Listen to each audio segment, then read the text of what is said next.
예, 첫 시간에 육신에 있는 사람들의 소위 다 믿는다 그러는데 그 신념적인 타고난 옛사람의 그 신념과 사람으로 오셔서 아버지의 말씀을 이루셔서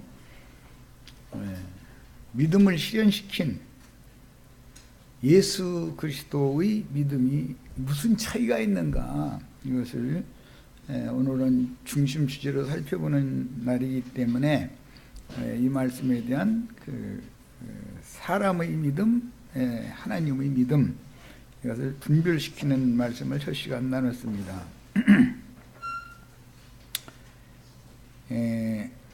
안 할 소리도 될 수 있지만 오해해서 들으시면 이제 안 되는 문제가, 오늘날 이제 그 세상 나라의 그런 돌아가는 현상을 볼 때도 대한민국의 청년들이 일자리가 없어서 어머니가 어느 회사에 뭐 청소 일이라든지 허드렛 일을 해주는 거 해서 겨우 뭐 5, 60만 원 뭐 정도 받아 오는 분들이 보편적인 것 같은데, 어머니한테 엄마 나 오늘 교통비 좀 줘, 이것도 한 번, 두 번이지 날마다 집구석에 처박혀가지고 컴퓨터나 들여다보고 앉았다가 뭐 게임이나 하고 앉았고, 그러다가 혹시나 한 번이나 나가려면 엄마한테 손 벌리는 그런 청년들이 많다는 것은 이게 국가적인 불행이에요.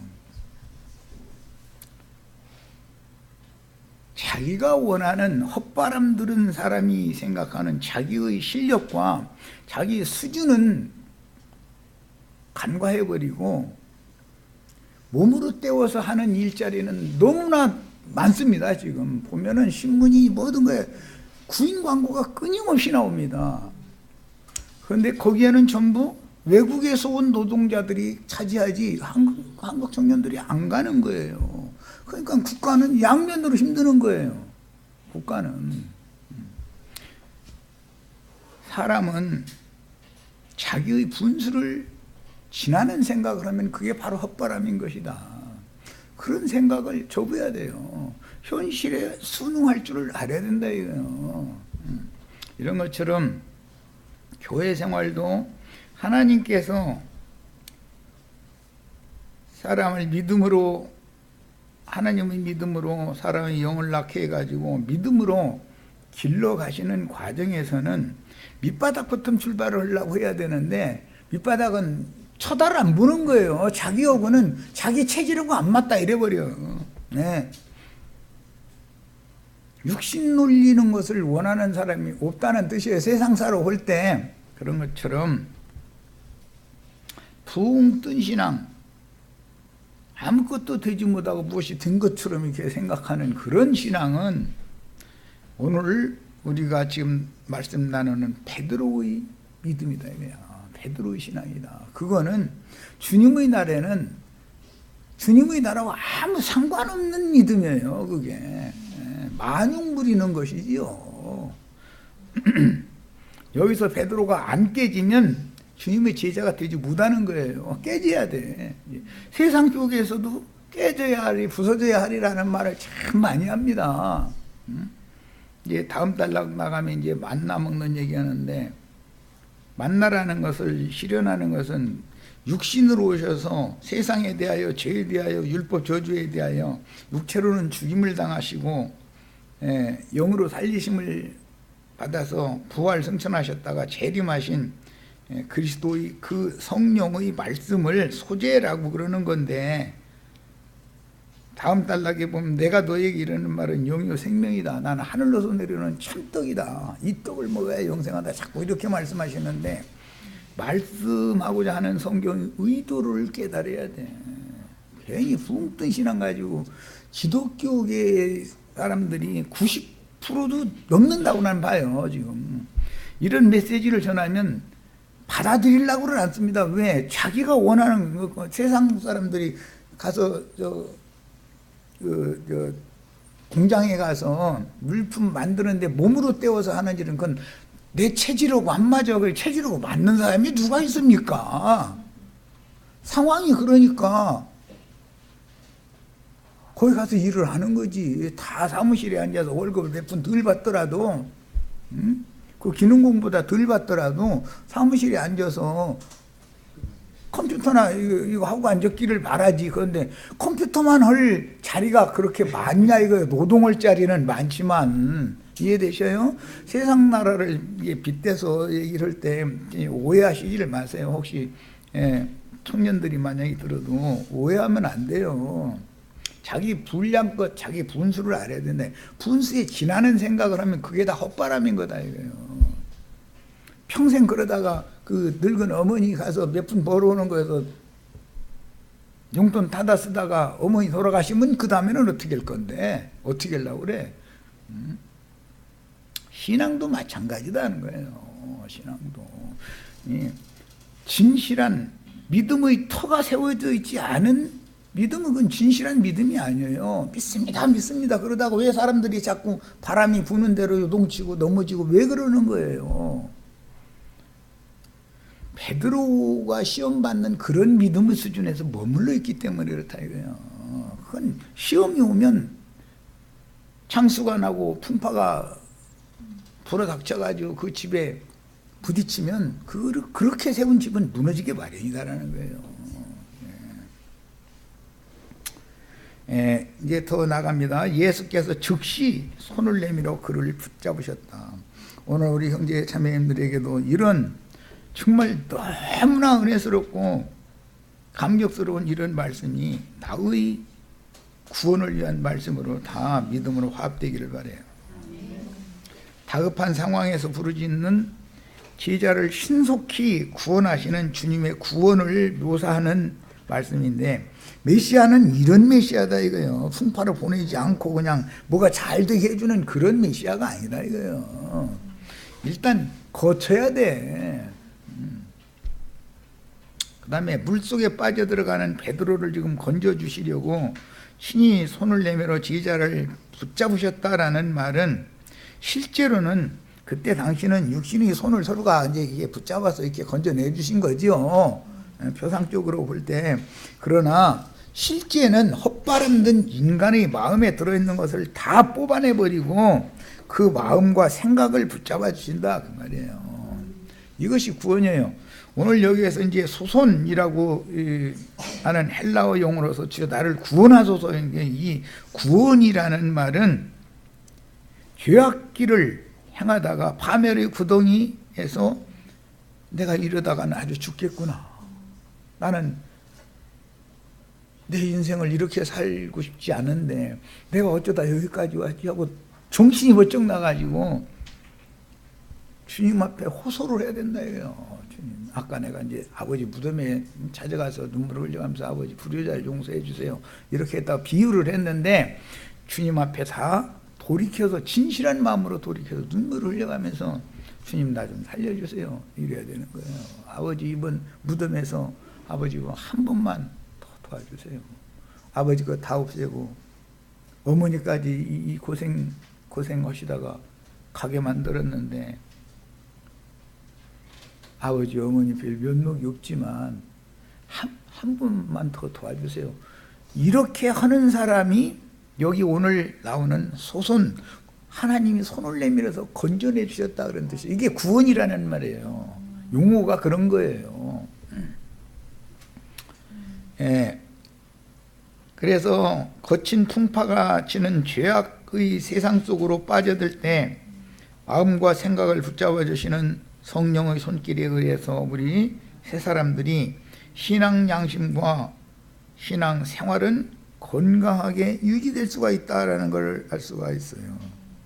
하나님의 도우심이 없으면 내가 믿는다, 나에게 능력을 주시면 내가 무리로 뛰어들어도 빠져들어가지 않고 내가 주님께로 갈 줄로 믿습니다 해가면서 큰소리쳐 쌓는 사람은 그 믿음 잘못하면 큰일 나요. 큰일 나는 거예요.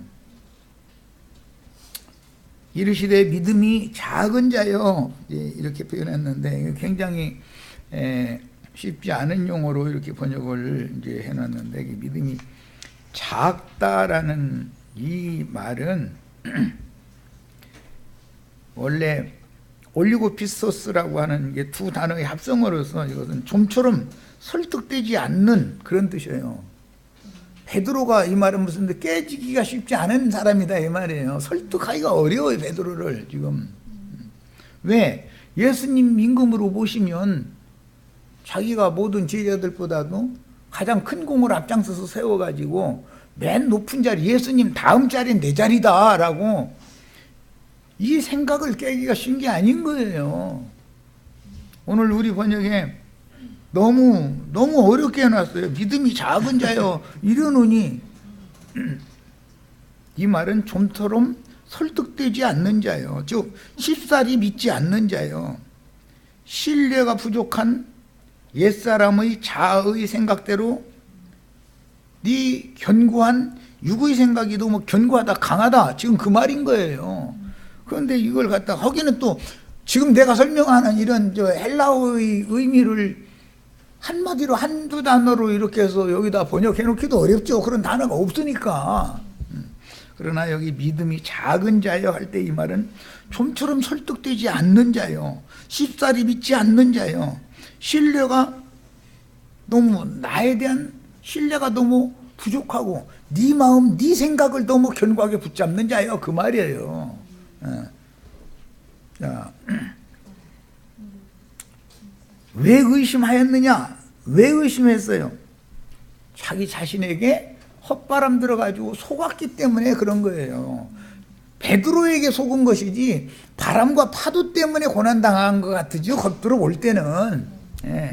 그러나 자기 속에 들어있는 가득한 헛바람에게 속아서 그런 거예요. 왜 의심하였느냐? 자기 자신에게 헛바람 들은 자신에게 헛바람에게 속아서 의심한 거예요. 이 올리고피스토스라고 하는 이 용어는 잘 설득하기 어려운 자요, 쉽사리 믿지 않는 자요 이런 말로서 지난번 화요일 때 말씀드린 것처럼 야곱이 얼마나 강구한 사람인지 하나님이 찾아오셔서 밤새도록 이놈 쓰러뜨리려고 하는데 하나님이 넘어질 뻔해서 그냥 얼마나 센지 뭐 당할 수가 없는 거예요. 그 야곱이라는 사람이 이스라엘이 되는 그 밤인데 이게 쉽게 깨지는 게 아니에요. 하나님도 넘겨뜨리지 못할 만큼 강구하다 이거예요. 우리 윤자매님 이 자리에 앉아서 윤자매님 보고 한마디 할 때 이제 내 앞에 앉아있는 우리 그 김자매님 얼굴이 수분하게 생기고 이쁘장하게 생겼지만 몰라. 그럼 뭐 사람 속을 누가 알아. 예수님도 못 당해. 다리 걸어서 이렇게 하려고 그러면 예수님을 역으로 막 넘기려고 막 이러고. 그런데 또 힘도 세기도 세 또 오나. 그럼 어떻게 하면 돼요? 환도뼈를 쳐가지고 환도뼈가 위골되게 만들어야 돼. 그러면 넘어져서 스스로 못 일어나면은 빨딱 못 일어나죠. 이제 환도뼈를 쳐서 넘어졌으면 지팡이 의지로 힘을 써가면서 이제 일어나는 거지 뭐. 그래가지고 날이 셀 무렵에 야복나루를 건너니까 그날 해가 돋았더라 그랬어. 우리 형제 자매님들에게도 축복된 새날이 꼭 이렇게 임하시기를 바라요. 이게 복음이요. 이게 기독교인들이 지금 복음을 너무 오해하고 있는 거예요. 목사들 자신이 하나님을 이렇게 몸으로 하나님을 만난 게 아니거든. 직접 자신이 목도에서 봐야 되는데 사람들한테 전해 들은 거, 신학교에 가서 배운 거 이런 걸 가지고서 전하다 보니까 전부 다 세상 말로 반거층이 된다 이러는데 대학교는 다 나왔는데 컴퓨터만 이게 두들기고 있을 직장이 몇이나 돼. 앞으로는 점점 컴퓨터만 두들기고 있을 직장이 더 줄지요. 모든 걸 기계화해야만 물품을 더 싸게 만들어가지고 팔아먹게 생겼는데 세계 속에 경쟁을 해야 되는데 사람들이 옛날식으로 디지털 방식으로 모든 게 바꿔진 것을 아날로그로 옛날식으로 다시 바꿔? 그래서 사람들 다 쥐뛰게 만들어? 그렇게 해달라고 국민들이 아우성치는 거예요, 항상. 그런데 뭘 몰라서 그러는 거예요. 뭘 몰라서. 청년들이 들으면 기분 나쁘게 들을지 모르지만 정신 차려야 돼요. 그러므로 계시의 말씀을 통해서 지휘자들에게 주시는 신령한 믿음이 더해지고, 생명이 자라는 것은 불로 연단받은 정금 같은 믿음만이 위로부터 부어주시는 계시의 믿음이요, 예수로부터 난 믿음은 또 더해질 수도 있지만 반대로 사람에게서 나오는 이 신념, 베드로의 믿음은 오히려 영을 교만하게 만들어가지고 친밀에 빠지게 할 수도 있고 세상으로 흘러 또 내려가게 할 수도 있는 것이다. 진실한 믿음이 뭔가를 알아야 돼요. 믿음, 즉 신앙의 수준은 크게 3단계로 구분이 되는데, 애굽의 믿음이 있고 광야의 믿음이 있고 가나안 땅에 들어간 믿음이 있어요. 그래서 신약성경이 이걸 해석할 때 어린아이 믿음이 있고 청년의 믿음이 있고 어버이의 신앙이 있어요. 왜? 사람이 영과 혼과 몸으로 되어 있으니까 3단계의 3번 깨지고 3번 회복되어져서 그때 드디어 예수님의 손을 붙잡게 된다, 이것을 보여주는 거예요. 그래서 사흘길이라는 말을 잘 이해를 하셔야 돼, 이게. 마가복음 4장 30절에서는 너희가 어찌 믿음이 없느냐 그랬는데, 마태복음에는 믿음이 작은 자예요 이렇게 번역했는데, 원은 무슨 뜻이라고요? 쉽사리 설득되지 않는 그런 뜻이에요. 잘 믿어지지 않는. 그 말은 자기 자신을 붙들고 있다, 자기 자신이. 그런데 자기 자신에게 속기 때문에 주님이 바람으로 보이게 되는 거다. 속아서 바람한테 속기 때문에, 자기 속에 이미 바람이 가득 들어와 있기 때문에 밖에 큰 파도를 일으키는 그런 거센 바람이 막상 예수님 앞에 섰을 때 예수님을 바라보고 예수님께로 가려는 생각보다는 바람이 딱 보이더라는 거예요. 그 바람이 바로 예수님이거든. 모든 영들이 아버지가 예수님이기 때문에. 왜 의심하였느냐 했는데, 예수께서는 베드로가 왜 의심하였는지 그 의심하게 된 원인을 지금 알고자 해서 하신 말이 아니라, 너는 무엇을 위해서 의심하였느냐, 지금 그 말이에요.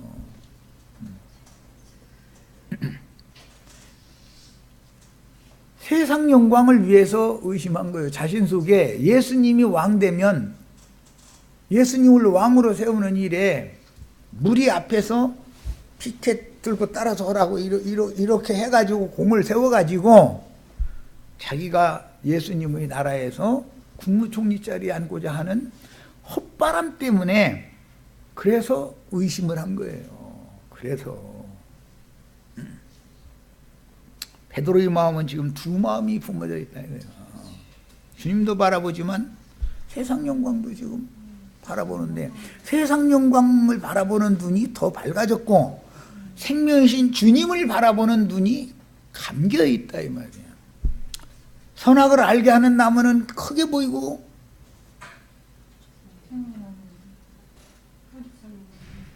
보암직도 하고 먹음직도 하고 지혜롭게 하게 그렇게 보인다는 거예요. 선악을 알게 하는 나무는. 그런데 그게 그렇게 보이고 나면 생명나무가 또 보여요, 안 보여요? 안 보이는 거예요. 이제 딱 닫혀 있기 때문에. 이 말이에요. 우리는 육의 눈으로 보이는 세상 영광, 세상 영화를 준다고 속이는 뱀의 속살거리는 거짓말에 스스로 속으면 안 되겠어요. 이게 진실한 믿음이에요. 이게. 베드로가 배에서 바다에 뛰어내릴 때도 바람과 파도는 배를 제어할 수 없도록 강력했지만, 그때는 바람과 파도를 두려워하지 않고 용감하게 배에서 뛰어내렸어요. 뛰어내리면서는 주님이 보인 게 아니라 바람이 보였다는 거예요. 뭔 말인지 아시겠죠? 우리가 얼마나 이런 시행착오 믿는다 해가면서 여기에서 두 다리 걸치려고 하는 그런 마음이 끝나지 않고 주님도 생각하고 세상도 생각하고 양다리 걸치고 지금까지 그런 신앙을 가졌으면 세상에 대해서는 이제 완전히 끝나는 거예요. 주님만 바라보는 거예요. 주님이 어련히 알아서 오라고 하실 때 아무 대책 없는 분이 오라고 한 건 아니잖아. 전능자의 말씀이잖아요. 빛이 있으라 한번 명령하시면 없던 빛도 딱 생기는 거예요. 그런 전지전능한 기묘자이신 하나님의 말씀인데 말씀을 붙잡으려고 해야지 바람을 붙잡으려고 해서야 되겠냐 그 말이야. 이게 무슨 믿음이겠어요. 순진하고 단순하였던 처음 믿음을 그래서 끝까지 지킨다는 것은 변수가 너무 많다. 초신자 때가 사실 가만히 추억해 보세요. 내 초신자 때 은혜가 한참 넘쳐서 첫사랑 때 그때 눈빛이 반짝반짝 빛나가면서 전도하러 막 다니고 그때가 영자의 전성시대였죠. 그렇죠? 그때 동네 청년이 와가지고 사람 고백도 하고 뭐가 뭔지도 모르는데 물방앗간 뒷전에가 둘이 손가락 걸어가면서 평생 마음 변하지 말자 이러면서 다 해보셨죠? 우리 동네는 물방앗간 없었는데 또 이러시면 뭐 또 나도 할 말 없고.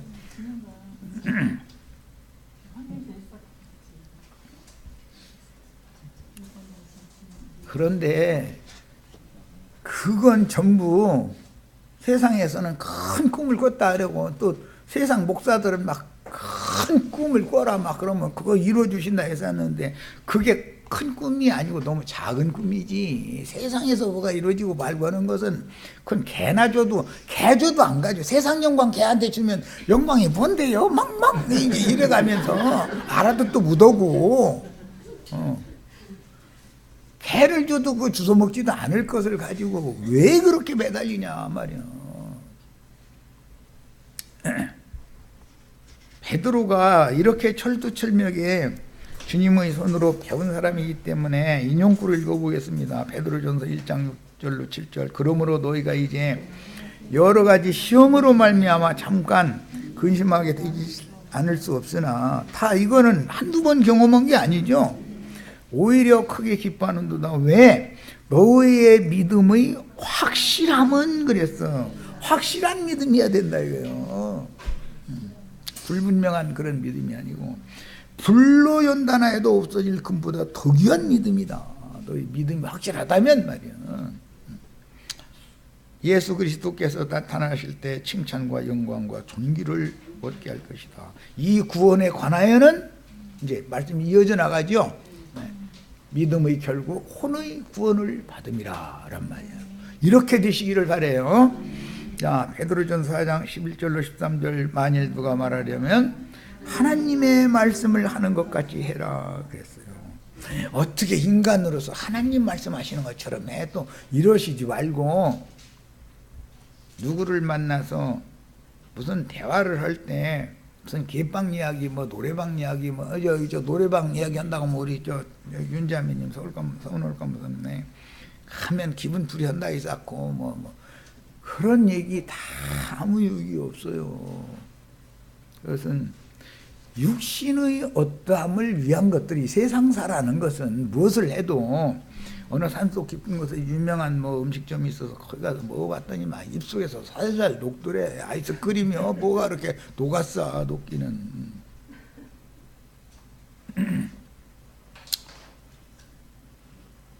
세상사라는 거는 완전한 것이 없는 거예요. 양의 차들 안에 거기 가니까 막 그 경치가 어마어마하더라는 거예요. 그런데 하나님이 창조 세계니까 경치가 아름답고 어마어마했겠죠. 그런데 그리스도 그분이 어마어마한 분이지 피조 세계의 어떠함이 어마어마한 게 아니에요. 그건 육의 눈으로 볼 때 그렇게 보이지 영적으로는 더 좋은 것들이 얼마나 많이 펼쳐져 있는 세계가 메시아의 세계인데 다 육의 눈으로만 열려가지고 그쪽으로만 보는 거예요. 매사를 다. 그렇게 좁아터진 어린아이 신앙에서는 다 벗어나셔야 되겠어요. 사랑하는 자들아, 너희를 연단하려고 오는 불시험을 이상한 일 당한 것 같이 이상히 여기지 말라 그랬어요. 왜 그래요? 믿음을 받은 사람들, 믿는 사람들을 연단해서 금보다도 더 귀한 믿음을 주시려고 그러는 거예요. 거룩한 성 새 예루살렘은 다 정금으로 돼 있다고 그러죠. 기독교인들 막 큰 금으로 만든 집이 있어서 그 앞에 이렇게 가서 문패를 봤더니 용 아무개라고 다 이게 문패가 있더래, 큰 집에는. 그래서 저 옆에 또 똑같은 천국인데 저 멀리 또 오두막집이 있어서 거기 가서 문패를 이렇게 봤더니 자기 이름이 있더래네. 이런 예수 이제 그만 믿으세요. 정금성이라고 하는 건 길도, 성벽도, 성도 모든 것이 다 정금으로 되어 있다는 건 뭔 뜻이에요? 연단받은 정금과 같이 단련받은 믿음으로나 들어갈 수 있는 성이다, 그 말인 거예요. 이해되셨어요? 하나님의 신성에 참여하는 것을 의미한다 이 말이에요. 베드로후서 1장 1절로 2절 예수 그리스도의 종이며 사도인 시몬 베드로는 우리 하나님과 구주 예수 그리스도의 의를 힘입어 그분의 의를 힘는 거예요. 동일하게 보배로운 믿음을 우리와 함께 받은 자들에게 편지하노니. 이 보배로운 믿음은 뭐죠? 불로 연단하여도 없어질 금보다 더 귀한 믿음이다 이게요. 그러니까 가장 큰 보배라는 것은 불로 연단한 정금 같은 믿음, 불로 연단을 받아가지고 하나님의 신성에 나의 혼까지 참여하는 믿음이다 하는 말이에요. 이런 믿음의 축복이 다 임하시기를 바라요. 자, 인용한 성과 같은 베드로의 권면은 하나님의 형상으로 새로 창조되어 많은 실패와 연단을 거쳐서 만들어진 그리스도의 사람 베드로에게서 나오는 말이므로 하나님이 말씀하시는 것과 같은 권위를 인정받고 우리가 성경이라고 한다. 성경이라는 말은 거룩한 말씀이라는 뜻이죠. 하나님의 말씀이다 그 말이에요. 베드로의 말로 읽으면 안 된다 이거.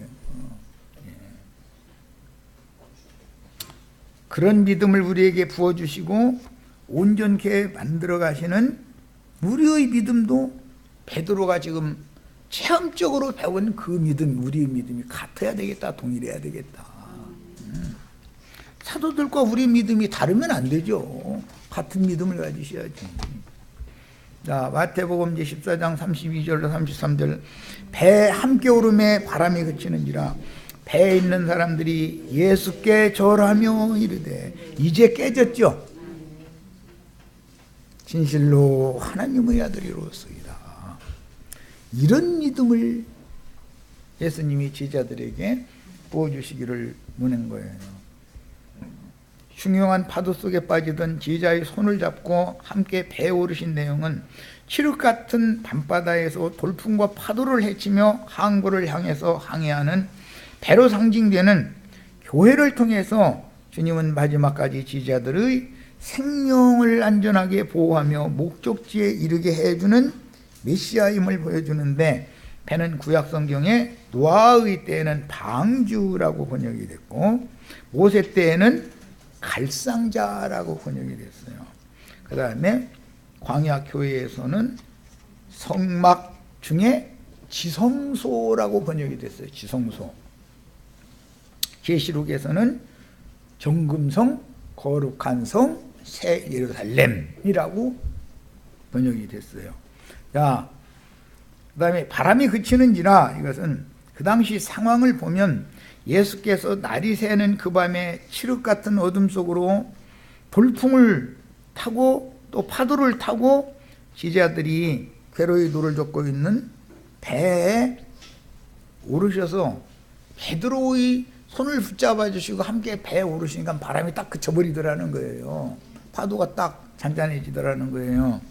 야, 그러면 이것은 무슨 세상교회 목사님들이 설교하는 것처럼 예수님이 무슨 기적 베풀어서 뭐 이렇게 됐다 자꾸 그 얘기만 해서 왔는데, 물론 기적입니다. 이제 그때 당시 상황으로 보자면 바다 위로 걷는 것도 그렇고, 바람이 베드로의 손잡고 배에 같이 올라가니까 바람이 딱 멈춰버리는 거예요. 파도도 그렇게 그냥 이 배를 삼킬 듯이 그러던 파도가 잔잔해져 버리는 거예요. 얼마나 이 문맥의 흐름을 보시면 얼마나 황당해요.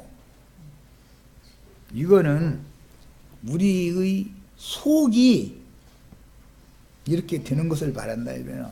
사람의 마음 상태가, 인간의 신앙 양심과 정신 상태가 큰 바람에 기우뚱기우뚱 이게 세상 바닷속으로 침몰당할 것처럼 그렇게까지 하다가도 예수님이 내 안에 딱 들어오시고 나니까 그 돌개바람이 딱 멈춰버리더라는 거예요. 휘몰아치던 바람이. 그리고 파도가 딱 잔잔해지는 거예요. 다 이렇게 되시기를 바라요. 이 사람은 어떠한 상황이 와도 몸으로 배운 사람이기 때문에 신앙을 절대 이제는 요동하지 않습니다. 밖에 상황이 이렇든 저렇든 그것과는 상관이 없는 거예요. 내 영혼은 항상 주 안에서 쉴 수가 있는 거예요. 이제 주님이 함께 하시지 않는 교회는 제 아무리 바다에 익숙하고 배를 운항하는 기술이 뛰어난 지자들이 많아도 처음 믿을 때의 단순하고 순수한 믿음을 잃고 세상 영광을 얻고자 하는 야심 때문에, 사람의 마음에 헛바람이 들어오면 사람이 야심이 생기죠. 자기가 입은 그 고안하고 구상한 대로 뭘 착착착착 하면은 다 된다. 다만 자본이 좀 없다. 아버지한테 손 내밀어서 빨리 성공한다면 빨리 아버지 떳떳하게 나 이만큼 벌어왔습니다 해가면서 갑절로 이자절로 드리고 싶죠. 그러죠. 그런데 날려먹고 나서 또 손 벌리게 돼 있는 것이다 말이야. 인간이라는 건 다 그렇게 돼 있어. 그러고서도 또 없애. 그러고서 어머니를 위해서 아버지가 조금만 놔주고 했던 거, 그것까지도 딱, 아버지도 없는데 뭐 어머니가 무슨 힘이 있어. 와서 내놓으라고 윽박질르고 이제 해가지고 딱 낚아채가는 거지 뭐. 세 번. 그러고 나서 아버지 어머니 무덤 앞에 와서 아버지 용서해 주세요 이런 데니까. 그럼 나 같으면 이놈 오지도 마 이놈아 왜 내 앞에 와서 이럴 텐데, 주님은 참 인내심도 많으셔. 너요 나 찾아올 줄 알았다. 내가 그 모르고 너 준 줄 아냐. 나 다 안다. 내가 너희 엄마 놔두고 떠날 때 내가 얼마나 많은 생각을 했는지 너는 모를 거다. 내가 떠나면 내 아내는 어떻게 할까? 며느리가 과연 저 어머니를 끝까지 효도를 잘 할까? 이런 거 다 생각해보고 떠나는 거예요. 떠날 때. 그런데 그것도 자기 맘대로는 안 되는 거 아니야. 어떻게 할 거예요? 주님 손에 맡겨야지.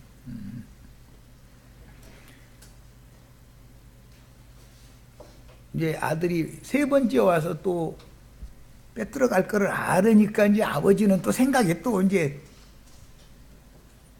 몇 년 동안은 어떻게든지 버틸 수 있게끔 슬쩍 이 아내 목소리 벌리게 슬쩍 자식에게도 말하지 말라 해가면서 또 해놓은 것이 있기는. 아버지니까, 남편이니까 자기 책임져야 될 거 아니야. 아무 대책 없지는 않죠. 그런데 그것마저도 어떻게 냄새를 맡아가지고 와가지고서 네 번째 또 내라고 그러면 화병이 들어가지고 엄마가 막 금방 따라가게 만들어 주는 거지 뭐. 이제 세상사로 설명을 하지만 신앙의 연단 과정이라는 건 이런 거단 말이야. 그래야 사람이 온전케 되는 거예요. 그래야. 마가복음 4장 41절 저가 뉘기에 바람과 파도라도 순종하는 거 누구예요? 김여자지요. 네가 왜 내 이름을 물어보느냐? 난 김효자니라. 김효자가 제자의 손을 잡고 배에 딱 올라타기만 하면 바람이 딱 멈춰버리는 거예요. 파도가 딱 잔잔해지는 거예요.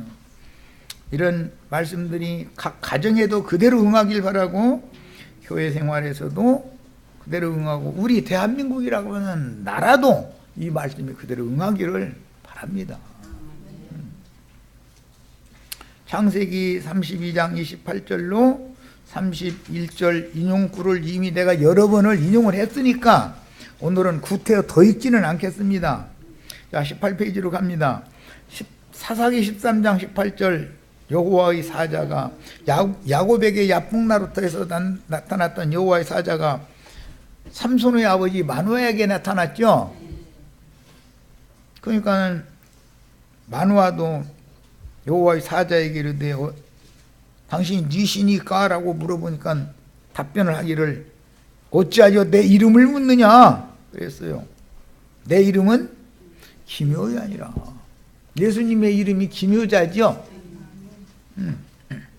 사람으로서는 가히 상상이라도 생각이라도 이룰 수 있는 분이면 김효자예요? 그럼 김효자가 아니죠. 이 아들놈이 내 무덤 앞에 와서 눈물을 흘리면서 무릎 꿇는 날이 올 거다. 그다음에 절하는 날이 올 거다라는 걸 이미 다 알고 있는 분이니까 김효자지. 그것도 물론 그게 아버지 자격도 없어요.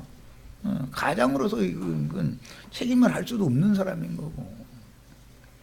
이런 증거를 들을 때 우리 형제 자매님들도 동일하게 김효자를 정말 기묘하게 만나시기를 바라요.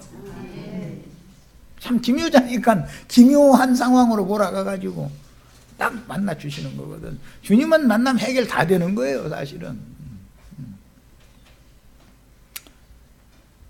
빛이 어둠에 비치면 어둠이 가득하던 혼잡하고 혼동하고 공허하던 마음에 생명의 빛이 들어오면 어둠은 딱 물러가고 순종 어둠의 죽음의 사자가 딱 굴복당하는 것이 내가 꺾어지는 거예요. 사실은 그게 야곱이 형 예서에게 7번 절하면서 나갔더니 죽일 줄 알았더니 안 죽이더라는 거잖아요. 이해되셨죠? 마태복음 14장 33절 배에 있는 사람들이 이제 남은 제자들이죠. 예수께 절하며 이르되 진실로 하나님의 아들이었소이다. 이런 고백을, 신앙 고백을 받아내려고 어젯밤에 제자들을 앞서서 배 타고 건너가라 라고 해놓고 나서 역풍도 불게 만들고 뒤에서는 성령의 바람을 또 불어가지고서 양중간 배가 있는 곳에서 바람이 딱 서로 부딪혀가지고 삼각파도 이렇게 가면서 폭풍이 불게 만드는 거단 말이에요. 그러니까 하나님의 계획에 따라서 이런 여건 환경들이 왔으면 이 문제를 해결할 분이 오시면 끝나는 거죠. 그 말이에요. 배에 있는 사람들은 노아의 가족들이 탄 방주를 침몰시키려는 폭풍과 파도, 동생 야곱을 죽이려고 벼르는 육적인 형인 에서의 군사들을 필연적으로 만나야 하는 야곱 가족들로 상징이 되는데, 반드시 생명의 보존을 받으려면 방주, 갈대 상자, 법궤라는 단어로 나타나는 주님의 교회만이 지지자들의 생명을 안전하게 지켜줄 수가 있으니, 주님의 지지자들이 단 교회는 그리스도의 몸이기 때문에 음부의 권세가 절대로 삼킬 수 없다. 구속받은 성도들이 그리스도 예수 안에 있다는 뜻은 곧 돌풍과 파도가 흉흉한 바다를 건너야 하는 신자들을 안전하게 건너편 한국까지 데려다 줄 도구인 배로 상징되는 그리스도의 몸인 교회 안에 있다는 뜻이므로 교회 밖에는 구원이 없다는 것을 알아야 된다. 방주 밖으로 뛰쳐나가면 구원이 없는 거예요. 그냥 흉흉한 홍수의 바다에 빠져 죽는 거죠. 여기 이제 절을 했다라는 말은 아까 이미 인용한 것처럼 창세기 32장에 보면 야곱이 그 형 에서를 피하고 싶었지만 하나님은 결국은 그 형 에서 앞에 나가게 만들었는데 그 형 예수 앞에는 그냥 나가는 게 아니라 절도 한 번 굽복한 게 아니에요. 7번을 절을 해가면서 내가 형님의 얼굴을 오늘날 비우니 하나님의 얼굴을 비운 것과 같습니다. 이러면서 가니까 어깨에 붙들고 뺨으로 막 부벼가면서 이놈아 그동안에 얼마나 고생하다 왔니? 진작에 오지 이래버렸더라는 거예요. 이게 하나님은 어떤 상황을 급변시킬 수 있죠. 이런 하나님이셔야 돼. 이런 메시아야 되고. 본문에서 하나님의 아들이라는 용어는 히브리인들의 메시아에 대한 칭호다. 하나님의 아들이라는 용어는 히브리인들이 고대하고 바라던 메시아에 대한 칭호인 거예요.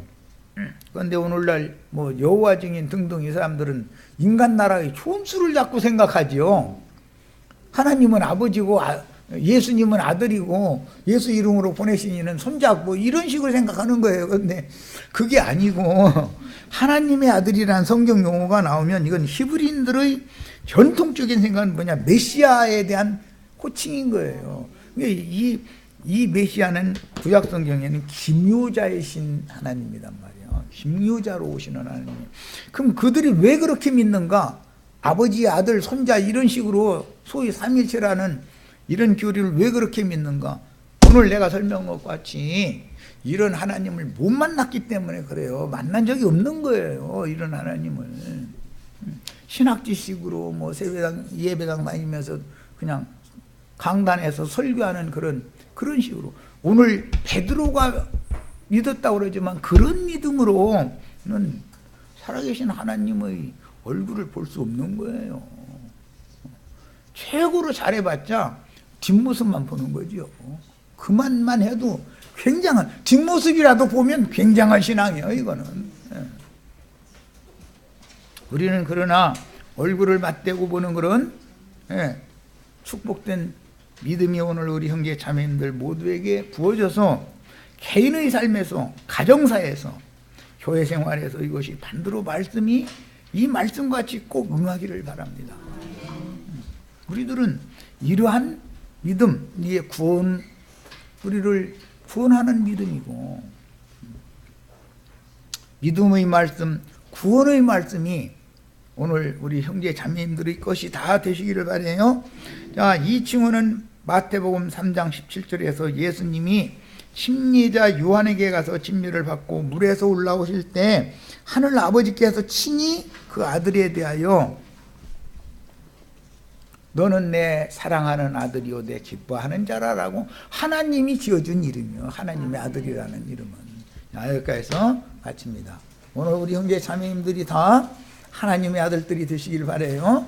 거룩한 성 예루살렘은 거기에 들어가는 14만 4천을 인도한 자들이 누구냐면 이 아들이에요. 그래서 나는 그들이 하나님이 되고 그들은 내 아들이 되리라 그랬어요. 하나님의 아들이 다 되시기를 바라요.